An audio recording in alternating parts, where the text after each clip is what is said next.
ধূলি বাহা শিখব সাধন ব্যতিৰে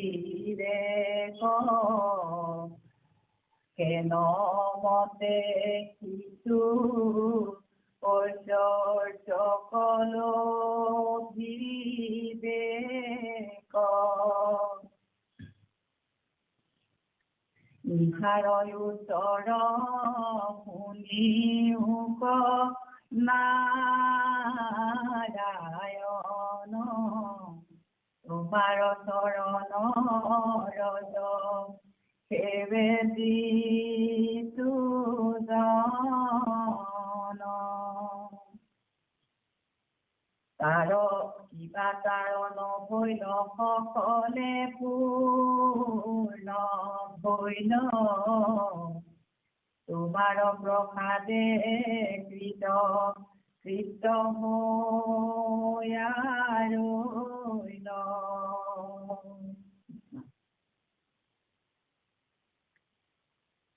ইতিমধ্যে আমি কালি পাই গৈছিলো যে সমস্ত অৰ্থক দিয়া ভজনতাজনক যিটোজনে জানে এইটো তোমাৰ অজনক হেনৰ ঈশ্বৰৰ সতে যি পুনৰদুৰা হয় ঐশ্বৰ্যৰ অৰ্থে অন্য দেৱক ভজয় যে ভগৱন্তক যিজনে ভজনা কৰে যিজন ভজনতা সেইজনক ভগৱন্তই কি কৰে সমস্ত ঐশ্বৰ্য তেওঁক দান কৰে আৰু এই কথাটো যে ভগৱন্তৰ ভজনতাজনক যে তেওঁ সকলো সমস্ত অৰ্থ তেওঁ দিয়ে আৰু সেইজন ভগৱন্তক যিসকলে ত্যাগ কৰি অন্য দেৱতাক ভজে ঐশ্বৰ্যৰ মানে আমি জানো যে সেই ঐশ্বৰ্যৰ কাৰণে লক্ষ্মী দেৱী বা গণেশ এনেকুৱা যিবিলাক পূজা কৰে কিন্তু আমি জানো যে লক্ষ্মী দেৱীয়েও কেৱল মাত্ৰ ভগৱন্তকেহে তেওঁ ভজনা কৰি থাকে আৰু ভগৱন্তক যিসকল ভক্ত সেই সকলকহে তেওঁ যিহেতু কৃপা কৰে গতিকে সেই ভগৱন্তৰ ঐশ্বৰ্য মানে যিজন ভগৱন্তৰ ভক্ত আৰু যিজনে একান্ত মনে ভগৱন্তক ভজে সেইজনক ভগৱন্তই সকলো ফালৰ পৰা তেওঁক কৃপা কৰি থাকে যিটো ঐশ্বৰ্যক পাৰিলে তোমাক পাহৰে এতেকে তাহাক নবাঞ্চয় আৰু নৰে আৰু যেতিয়া যিসকলে মানে ঐশ্বৰ্য যেতিয়া মানুহৰ সা সম্পত্তি টকা পইচা বা অন্য যিখিনি ৰস গুণ সেইখিনি যেতিয়া মানুহৰ আহি যাব তেওঁলোকে কি হয় ভগৱন্তক পাহৰি যায় কাৰণ দুখতহে ভগৱন্তক সকলোৱে মানে স্মৰণ কৰে এতিয়া ঐশ্বৰ্যৰ অধিকাৰী হৈ গ'লে তেওঁলোকে আৰু ভগৱন্তক পাহৰি যায় সেইকাৰণে কৈছে যিটোজনে ঐশ্বৰ্যক পাৰিলে তোমাকো পাহৰে যিসকলে ঐশ্বৰ্য পাই যোৱাৰ লগে লগে ভগৱন্তক পাহৰি যায় এতেকে তাহাক নবাঞ্চয় সাধু নৰে সেইকাৰণে কি কৰিছে সাধুসকলে কেতিয়াও তেওঁলোকে ধন ঐশ্বৰ্য বা যশ গুণ এইবিলাক তেওঁলোকে কেতিয়াও সা সন্মান তেওঁলোকে নিবিচাৰে তেওঁলোকে কেৱল মাত্ৰ ভগৱন্তৰ পদৰ মানে একেবাৰে নিশ্চিন্ত হৈ সকলোকে সেৱা কৰি থাকিবৰ কাৰণেহে তেওঁলোকে ইচ্ছা কৰে আমি যেতিয়া বলি সমস্ত ঐশ্বৰ্য কাঢ়ি লৈছিলে তেতিয়া ভগৱন্তক বলিয়ে কিবাহে মানে প্ৰাৰ্থনাহে কৰিছিলে যে মোৰ এই ঐশ্বৰ্য ভাৰ কাঢ়ি লৈ পেলাই তুমি মোক কৃপাহে কৰিলা বুলি আকৌ সেই বিপ্ৰ দামোদৰ যেতিয়া তেওঁ পত্নী মানে কথা মতে ভগৱন্তৰ ওচৰলৈ আহিছিলে কিন্তু বিপ্ৰ দামোদৰেও ভগৱন্তৰ ওচৰত তেওঁ এই পত্নীৰ যি আশা সেইখিনি তেওঁ কেতিয়াও তেওঁ সেইখিনি ভগৱন্তৰ আগত ব্যক্ত কৰা নাছিলে কিন্তু তেওঁ হ'ল অন্তৰ্যামী তেওঁ সকলো জানে আৰু সেইকাৰণে সেই দামোদৰৰ মানে কানি টোপলিৰ পৰা এমুঠি চিৰা ভক্ষণ কৰাৰ লগে লগে সমস্ত মানে ইন্দ্ৰপুৰী সদৃশ ঐশ্বৰ্য দামোদৰ বিপ্ৰক দিলে আৰু সেই ভগৱন্ত যিহেতু ভক্ত দামোদৰ কিন্তু তেওঁ সেইখিনি কথা যিহেতু গম নাপায় তেওঁ ভাবিছিলে যে মই কিজানি ধন সম্পত্তি বা সা সম্পত্তি পাই গ'লে কিজানি মই ভগৱন্তক পাহৰি যাওঁ সেইকাৰণে হয়তো ভগৱন্তই মোক এইখিনি নিদিলে বা ময়ো নকলো আৰু সেইকাৰণে তেওঁ মোক কি কৰিছে কিবাহে কৰিছে এই ভাৱটো যিহেতু দামোদৰৰ আহিছিলে তেওঁ যিহেতু সা সম্পত্তি 10 গুণ কামনা কৰা নাছিলে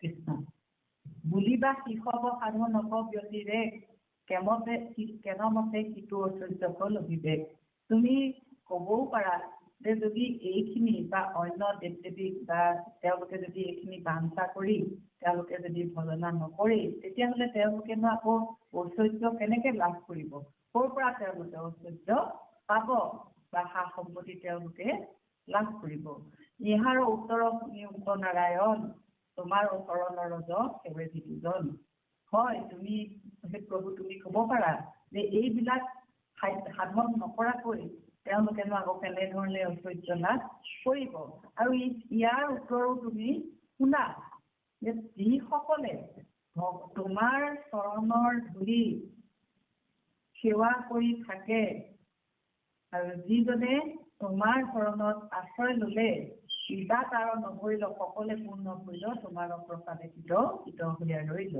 আৰু সেইজনে যিজনে তোমাৰ চৰণৰ ধূলি সেৱা কৰি থাকে বা বাঞ্ছা কৰে বা যিজনৰ প্ৰতি তুমি সন্তুষ্ট হোৱা সেইজনৰ আৰু পূৰ্ণ হ'বলৈ একো নাথাকিলে কাৰণ সমস্ত ঐশ্বৰ্যৰ অধিকাৰী ভগৱন্ত যাৰ ওপৰত সন্তুষ্ট হয় ভগৱন্তই যাক কৃপা কৰি থাকে তেওঁ আৰু দুখ কষ্ট যিহেতু সমস্ত ভগৱন্তই হৰণ কৰি নিয়ে গতিকে সেই ভগৱন্তৰ প্ৰসাদতে বা ভগৱন্তৰ কৃপাত তেওঁ কৃতকৃত হৈ ৰয়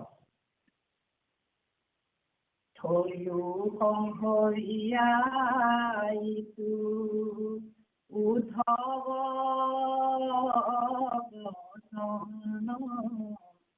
পিংগলা বেচাৰ পাক শুনা জন মাধৱৰ পাদ পদ্মে পহিয়া আপুনি মনত গুণী বলন্ত বচন যদি হেন বাক্য আহি বোলে নজন আশ্ৰয় বহুত ব্ৰহ্মা আদি দেৱগণ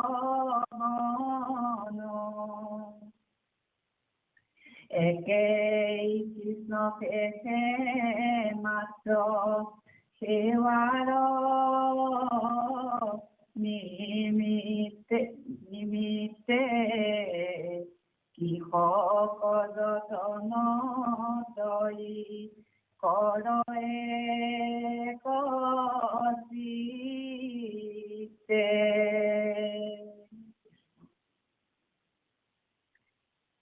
এতিয়া এইখিনি কথা যিহেতু উদ্ধৱৰ মুখে ভগৱন্তক কৈ আছিল উদ্ধৱে ভগৱন্তক কৈ আছিলে আৰু সেইখিনি কথাকে আমাক এতিয়া এই শাস্ত্ৰত ক'লে আৰু ইয়াৰ পিছত এতিয়া কৈছে যে থৈলো সংহৰিয়াই উদ্ধৱ বচন পিংগলা বিচাৰ বাক্য নাহৰ বচন যে ইতিমধ্যে এইখিনি উদ্ধৱৰ বচন মই সামৰিলো বা এইখিনিতে উদ্ধৱৰ বচন সংহৰিলো আৰু এতিয়া পিংগলা বেচাৰ কথা সকলোৱে শুনা মাধৱৰ পাদ পদ্মে পহিয়া শৰণ আপুনি মনত বুলি বুলন্ত বচন এই পিংগলা বেচা মগধ ৰাজ্যৰ এগৰাকী তেওঁ বেচা আছিলে আৰু সেই বেচাৰ আমি কি বৃত্তি আমি সকলোৱে জানো আৰু এদিন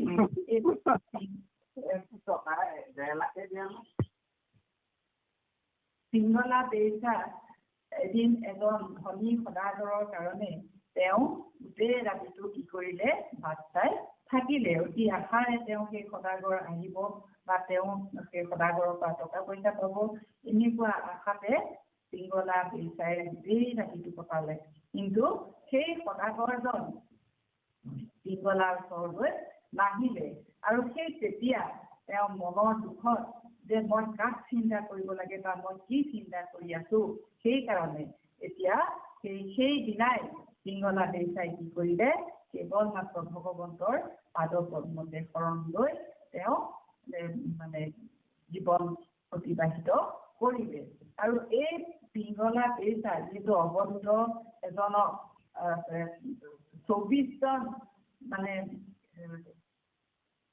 24 ঠাইৰ পৰা তেওঁ যিহেতু জ্ঞান ল'বৰ কাৰণে কৈছিলে আৰু সেই পিংগলা দেউতাৰ পৰা তেওঁ এই জ্ঞান ল'বলৈ যিহেতু আহিছিলে আৰু সাগৰ আমি যিখিনি 24জনৰ পৰা তেওঁ এই তত্ত্বৰ জ্ঞান লৈছিলে সেই তাৰ ভিতৰত এই পিংগলা দেউতাও এগৰাকী আছিলে এতিয়া এই পিংগলা দেউতাই মাধৱৰ পাদপদ্মত পহিয়া শৰণ আপুনি মনত বুজি বুলন্ত বচন আৰু সেই মাধৱৰ পাদপদ্মত তেওঁ শৰণ লৈ নিজে নিজে মনতে তেওঁ চিন্তা কৰি পেলাই কৈছে যদি হেন বাক্য ৰাখি বোলে কোনোজন আচৰ বহুত ব্ৰহ্মা আদি দেৱগণ যদিও কোনোবাই মানে কিবা কয় বা কোনোবাই কিবা কয় যে ব্ৰহ্মা আদি দেৱতা বহুত আছে এই দেৱতাসকলক নভজনা নকৰি কিয়নো কিয় কেৱল মাত্ৰ একে কৃষ্ণকে মাত্ৰ সেৱাৰ নিমিত্ত কৃষক যতন তই কৰ একচিত্ত যে তই যে মোক যদি কোনোবাই আহি কয়হি যে ব্ৰহ্মা আদি বহু মানে দেৱতাসকল আছে এই দেৱতাসকলক ভজনা নকৰি তইনো কিয় কেৱল মাত্ৰ কৃষ্ণৰ শৰণতহে তই একচিত্তে শৰণাপন্ন হৈছ বা কৃষ্ণকে তই শৰণ লৈছ এই কথাষাৰ হয়তো মোক কোনোবাই ক'ব পাৰে ইহাৰ উত্তৰ মই কহো যে নমত যিটো জীৱ পৰি আছে সংসাৰ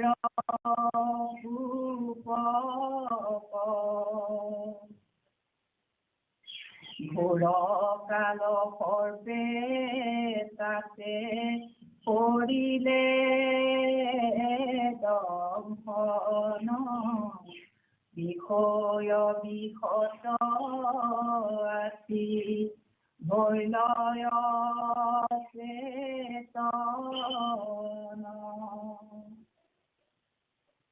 হেনয় জীৱক তাৰি বেক পুন দেৱ কৃষ্ণ বিনে মই নেদেখো আনকে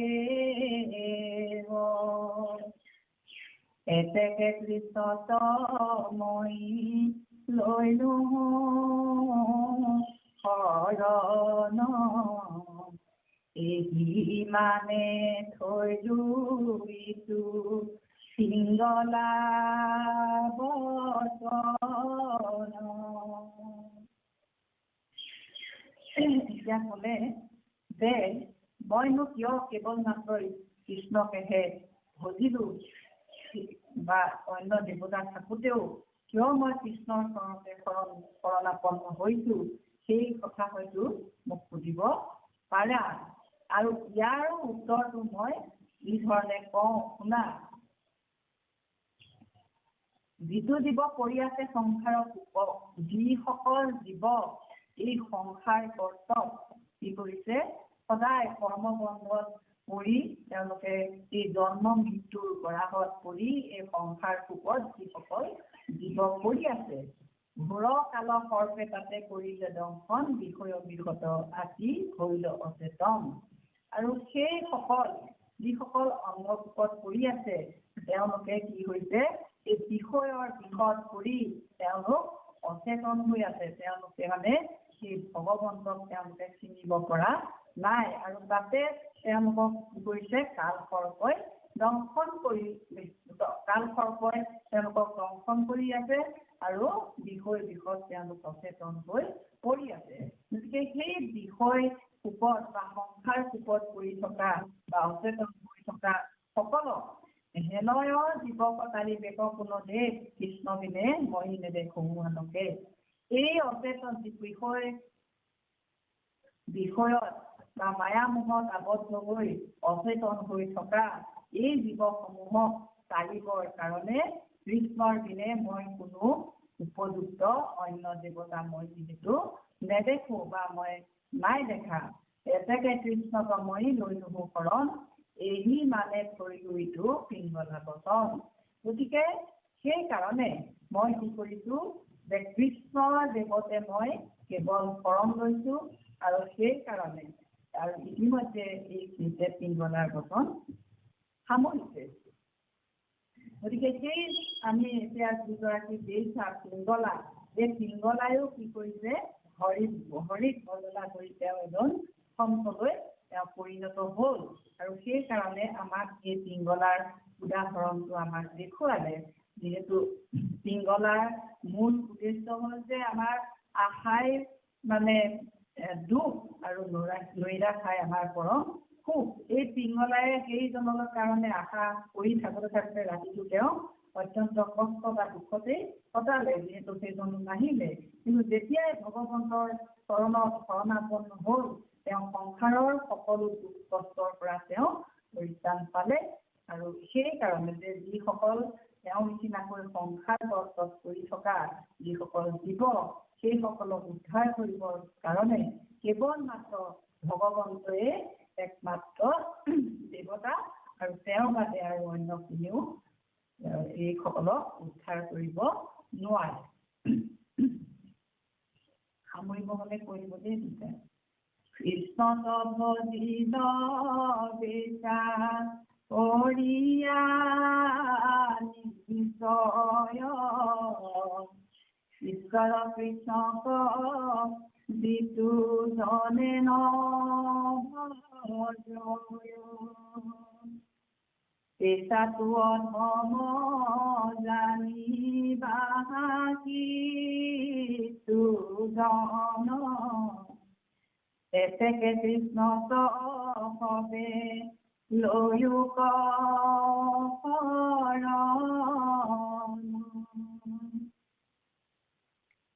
চতুৰ্থ স্কন্ধত আৰু অষ্টম অধ্যায় শুনিছি বুলন্দ বাক্য ধ্ৰুৱক বুজাই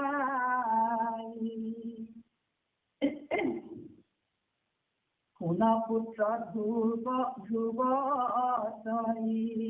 বচন আমাৰ বিচাৰিয়া দাস মই কৰিলো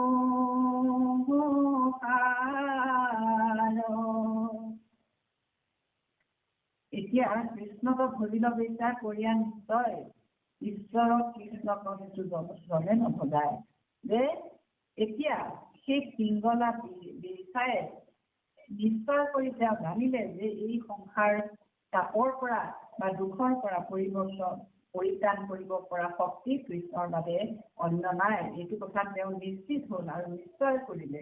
কৰি পেলাই তেওঁ এই কৃষ্ণকেই তেওঁ বেচা হ'লো কৃষ্ণকে ভজনা কৰিলে।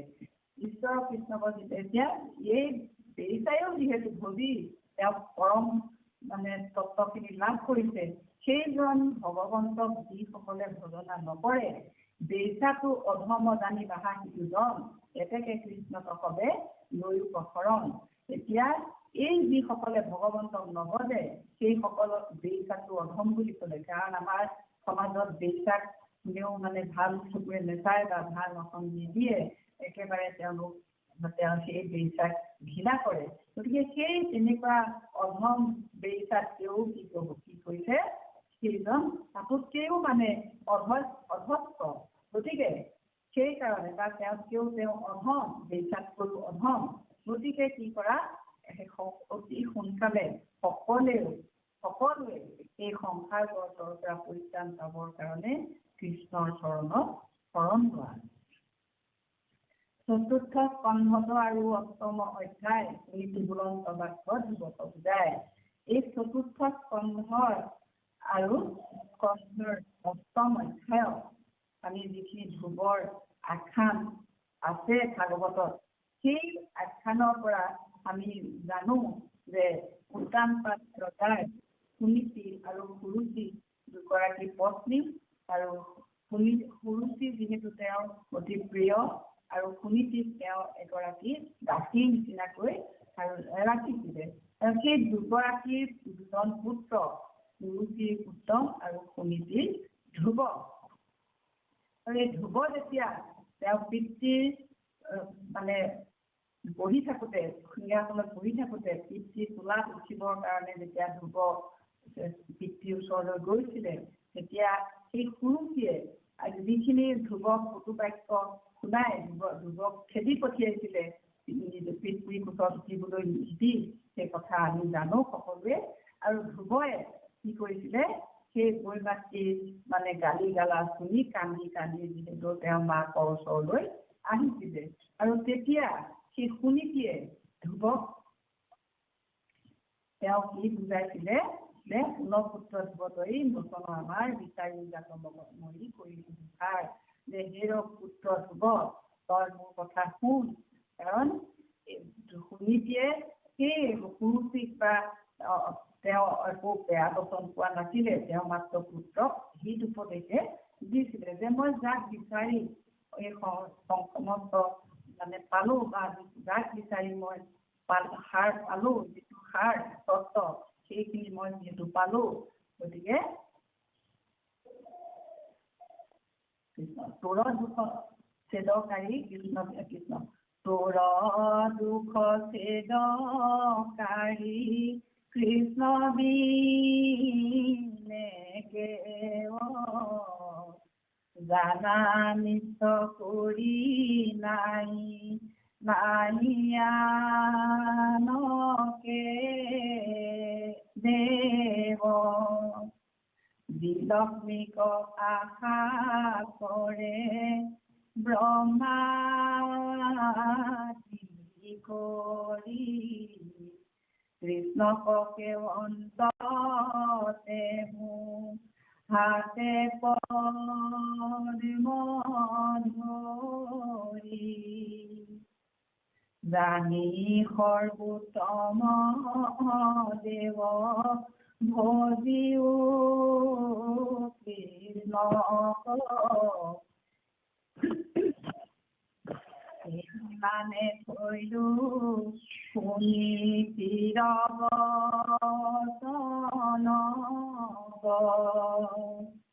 সেই চতুৰ্থতে একাদশ অধ্যায়তে স্বয়ম্ভুৱ মনুৰ বাক্য ধ্ৰুৱৰ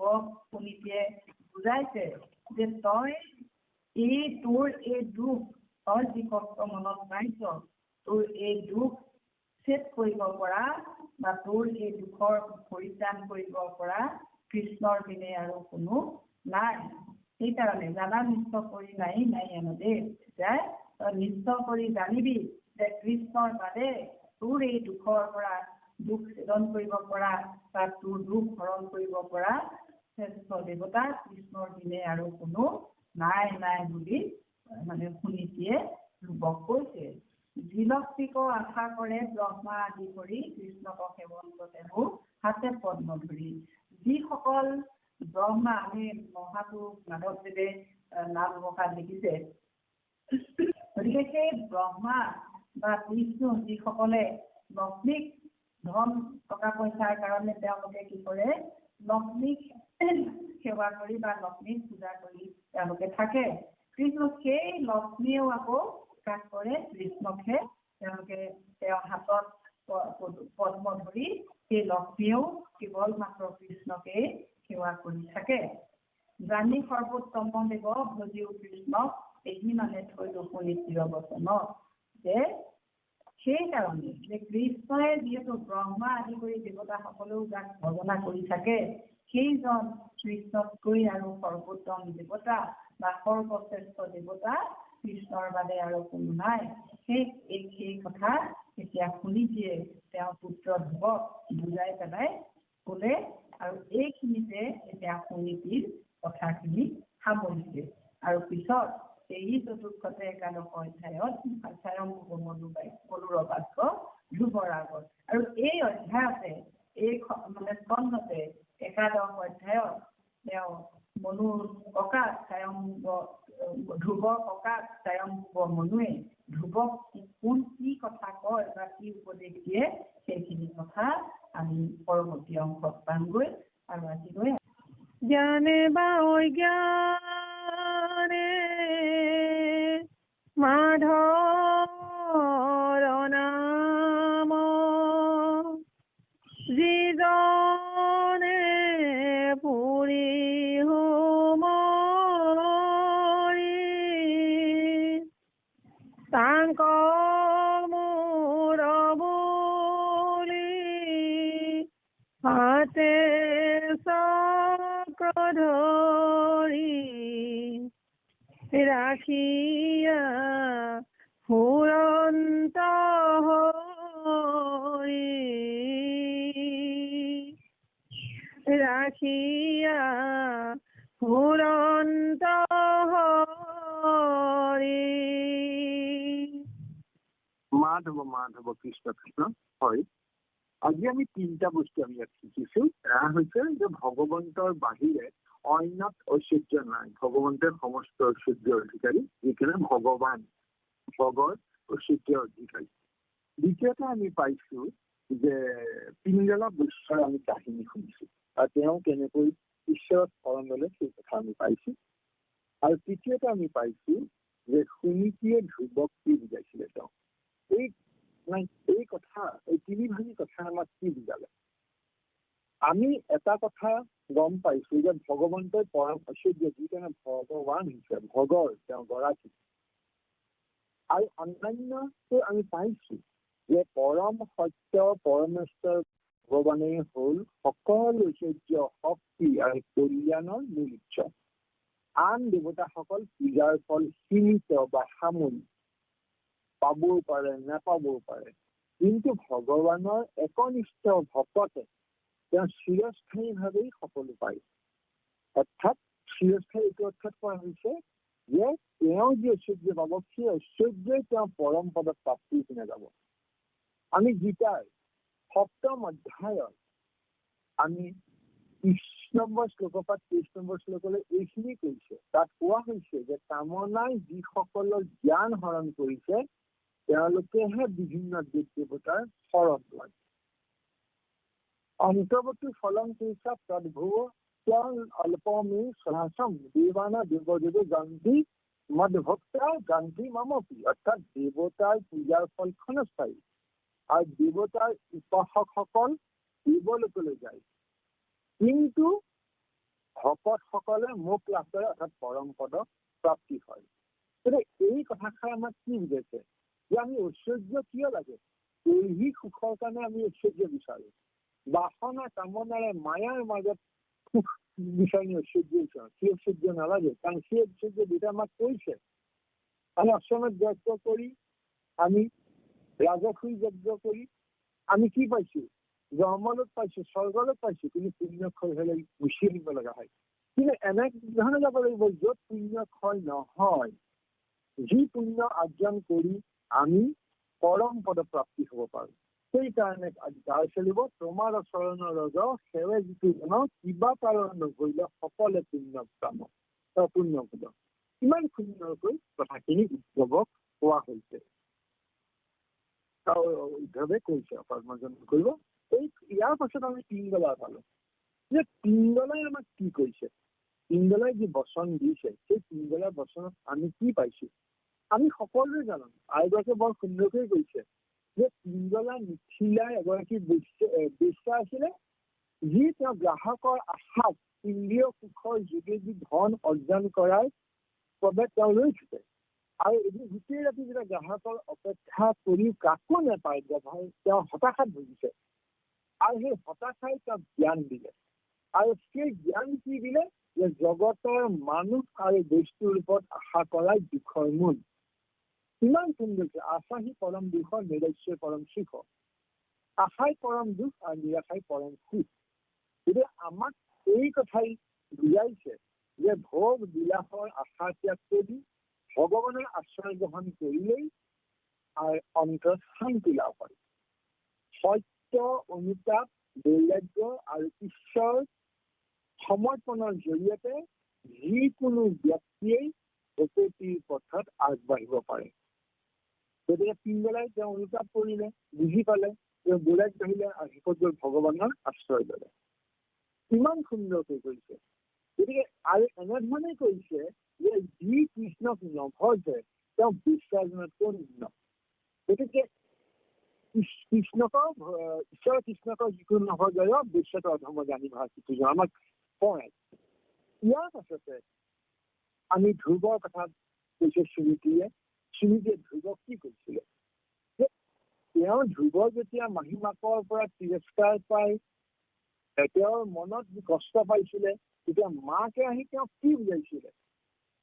তেওঁ মাকে বুজাইছিলে, স্মৃতিয়ে ধ্ৰুৱক বুজাইলে যে পৃথিৱীৰ কোনো ব্যক্তি বা ৰাজখোজ স্থায়ী সুধিব নোৱাৰে, কেৱল সকলো দুখ দূৰ কৰিব পাৰে কেৱল কৃষ্ণই। ভগৱানেই সকলো জীৱৰ আশ্ৰয়। গতিকে তেওঁৰ চৰণতেই ভক্তিভাৱে শৰণ ল'লে সকলো মনোবাঞ্ছা পূৰ্ণ হয়। এই কথাখিনি আমাক আইগৰাকীয়ে কৈছে, ইয়াত যিখিনি আছে।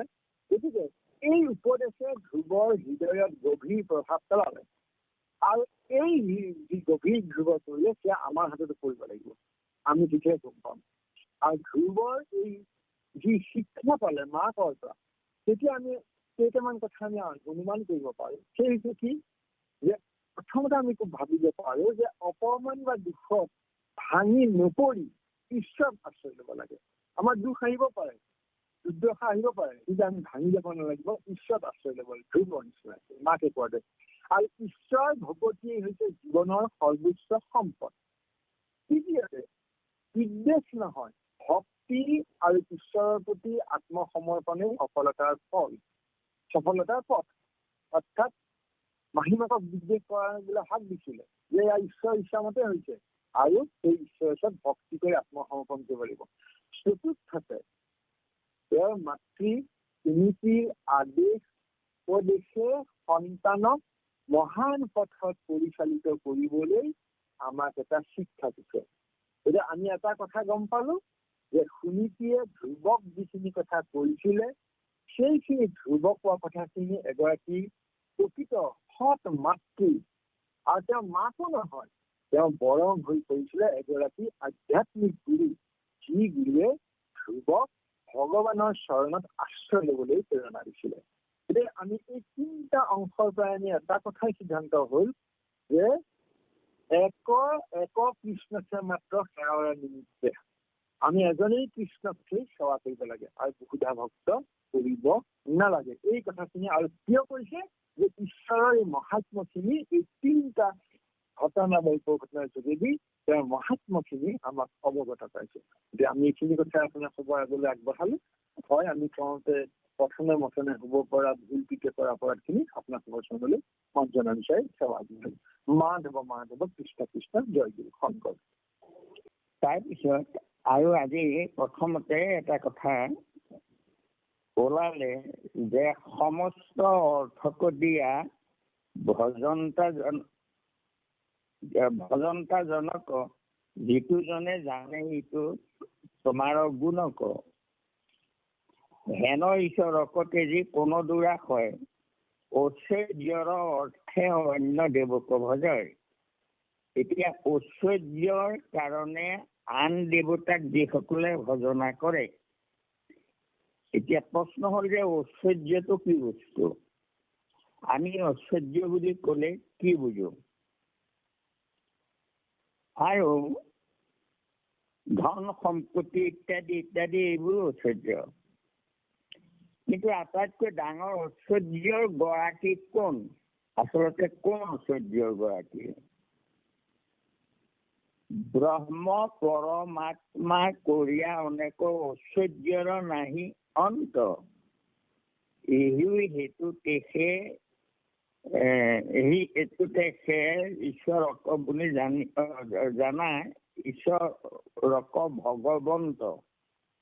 তাৰমানে ঈশ্বৰক ভগৱন্ত বুলি কয়। ভগৱন্ত নামটোৰ অৰ্থ হ'ল ভগ মানে ঐশ্বৰ্য, ঐশ্বৰ্যৰ অধিকাৰী। আৰু সেই ঐশ্বৰ্য কি? ব্ৰহ্ম পৰমাত্মা, পূৰ্ণ ব্ৰহ্ম আৰু পৰমাত্মা। এয়ে শেষ ঐশ্বৰ্য জগতৰ, এয়ে সম্পত্তি আচলতে ভকতসকলৰ পৰমাৰ্থিক সম্পত্তি ঐশ্বৰ্য। সেইকাৰণে তেওঁৰ নামেই ভগৱন্ত, সমস্ত ভগৰ তেওঁ গৰাকী। এতিয়া এই কথাটো যে কেনেকৈ এতিয়া ঈশ্বৰে ঐশ্বৰ্য গৰাকী, মানে ঐশ্বৰ্যও তেওঁৱেই। আমাৰ এই বেদত, শুক্ল যজুৰ বেদত আছে, ঈশা 40 অধ্যায়ৰ 1 নম্বৰ শ্লোক এইটো।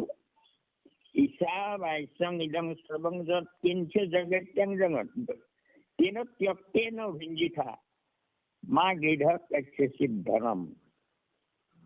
অৰ্থাৎ যিমান এই বিশ্ব ভগৱন্তই আমাক সৃষ্টি কৰিছে, মানুহক সৃষ্টি কৰিছে, আৰু সকলোৰে প্ৰয়োজনীয় বস্তুবোৰ জীৱনটো নিৰ্বাহ কৰিবৰ কাৰণে যিমানৰ প্ৰয়োজন সকলো তেওঁৱেই সৃষ্টি কৰিছে। তেওঁৱেই তাৰ গৰাকী, মাত্ৰ তেওঁৱেই কৰি দিছে।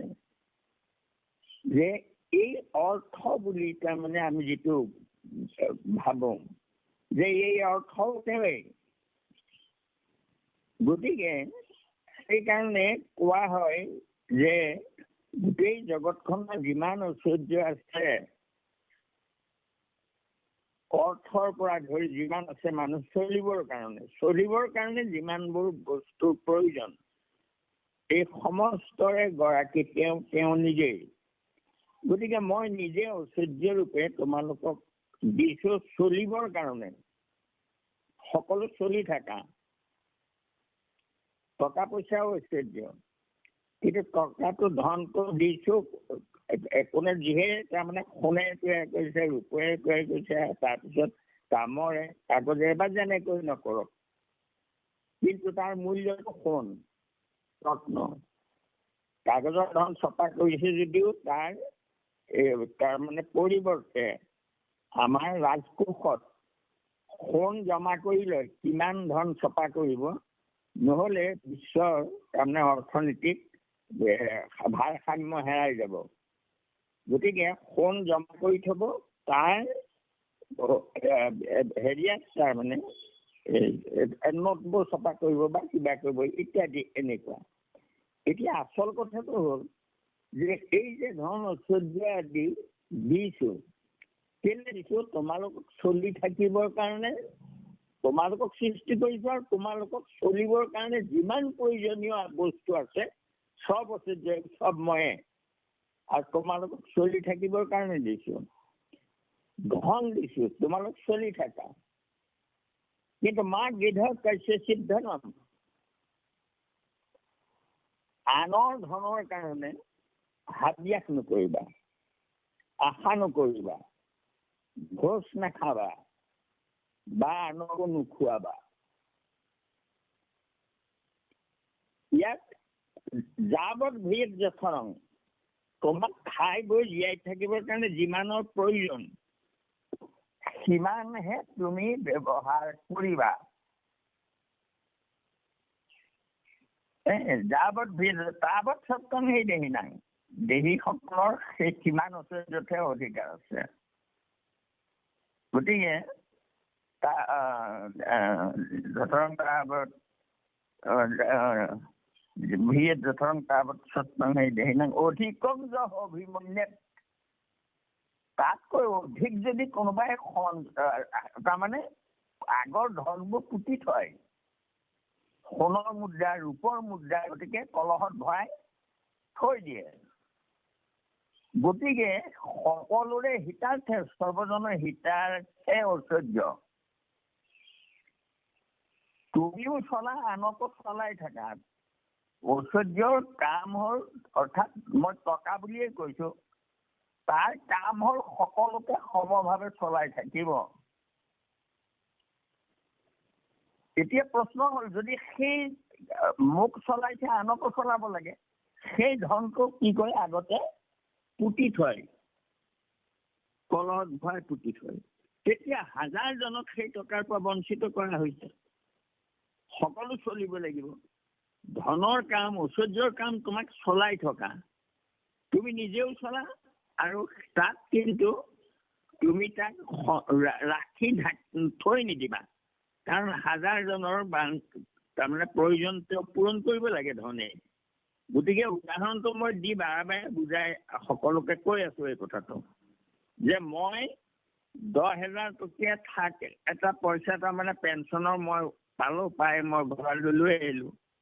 আহিয়েই মই কি কৰিলো, সেয়া পইচাটো থবলৈ দিলো, তেওঁ থৈ দিলে। তাকে দেখি কোনোবা এগৰাকীয়ে সুধিলে, ছাৰে কি দিলে বাইদেউ? এই আমাৰ পেঞ্চনৰ পইচা। তেওঁ কৈছে ঠিকেই হয়, আমাৰ পেঞ্চনৰ পইচা। গতিকে মই 10,000 টকা থাকটো তেওঁক দিলো, তেওঁ থৈ দিলে। কিন্তু পিছদিনাই মোৰ আকৌ দৰকাৰ হ'ল, ধনটো মই থৈ দিবলৈ দিলে কামত নাহিব নহয়, মই সেইটো ব্যৱহাৰ কৰিব লাগিব। পিছদিনা মোৰ প্ৰয়োজনীয় বস্তু কিবা কিবি ঘৰ দুৱাৰ বনাইছো দৰকাৰ, মই লালুকৰ ল'ৰা তাক তাৰমানে তেওঁৰ হাতৰ পৰা সেইটো লৈ গলো আৰু লালুকৰ ল'ৰা তাক দি দিলো। দি তাৰ পৰিৱৰ্তে যিখিনি বস্তু লাগে সেইখিনি সি মোক ঘৰত পেলাই দিলে।